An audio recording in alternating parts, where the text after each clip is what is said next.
राम राम किसान भाइयों, मैं नितिन फिर से हाजिर हूँ आपके अपने चैनल नितिन देओल में। किसान भाइयों, आज हम बात करेंगे धान की अच्छी पैदावार लेने के लिए धान में डलने वाले ज़रूरी पोषक तत्वों के बारे में कि धान की फसल की यदि हम अच्छी पैदावार लेना चाहते हैं तो हमें कौन कौन से पोषक तत्वों की कितनी कितनी मात्रा अपनी धान की फसल में डालनी होगी।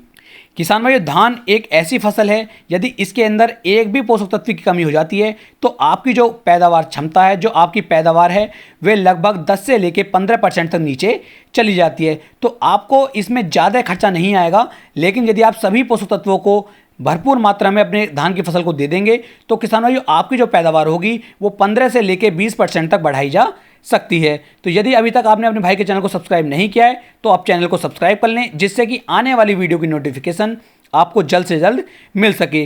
किसान भाइयों, अगली आने वाली जो वीडियो है उस वीडियो में आपको धान की रोपाई से लेके धान की कटाई तक आपको किस किस समय पर कौन कौन से कार्य करने हैं, जैसे सिंचाइयाँ कितनी करनी है, कौन कौन से खरपतवार नाशी आपको डालने हैं, कौन से कीटनाशक डालने हैं, या कौन से ग्रोथ प्रमोटर डालने हैं, या कौन से खाद डालने हैं, या कौन से स्प्रे करनी है, सबके बारे में एक कंप्लीट वीडियो में बना करके देने वाला हूं, जिसमें किसान भाई यदि आप उस वीडियो को देख लेंगे तो आपकी जो पैदावार होगी वो लगभग 30 से लेकर 35 कुंटल प्रति एकड़ तक आसानी के साथ किसान भाइयों आप निकाल पाएंगे। तो चलिए शुरू करते हैं।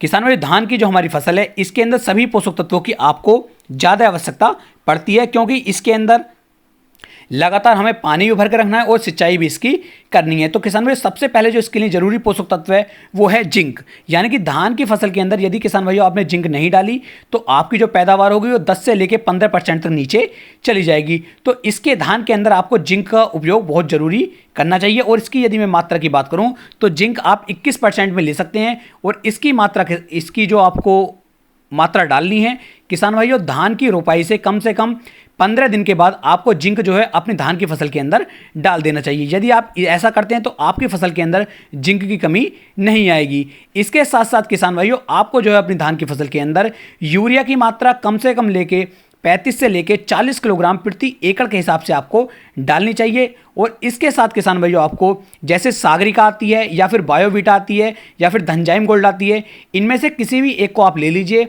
और 10 किलोग्राम प्रति एकड़ के हिसाब से आपको इन्हें भी यूरिया के अंदर मिक्स करके अपने धान की फसल के अंदर डलवा देना चाहिए। यदि आप किसान भाइयों ऐसे करते हैं तो आपके धान की फसल के अंदर किसी भी तरह के पोषक तत्व की फिर कमी नहीं पड़ेगी।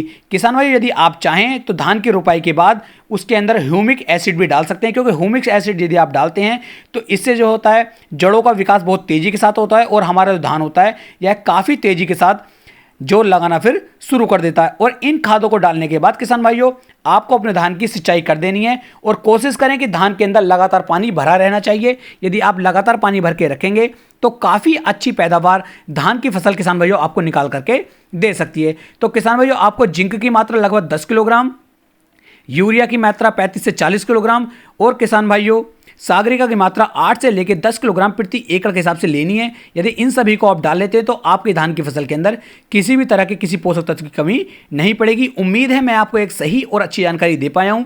यदि वीडियो पसंद आई हो तो वीडियो को लाइक, कमेंट्स और शेयर जरूर करें। फिर मिलेंगे एक नई वीडियो में एक नई जानकारी के साथ। तब तक के लिए राम राम जी।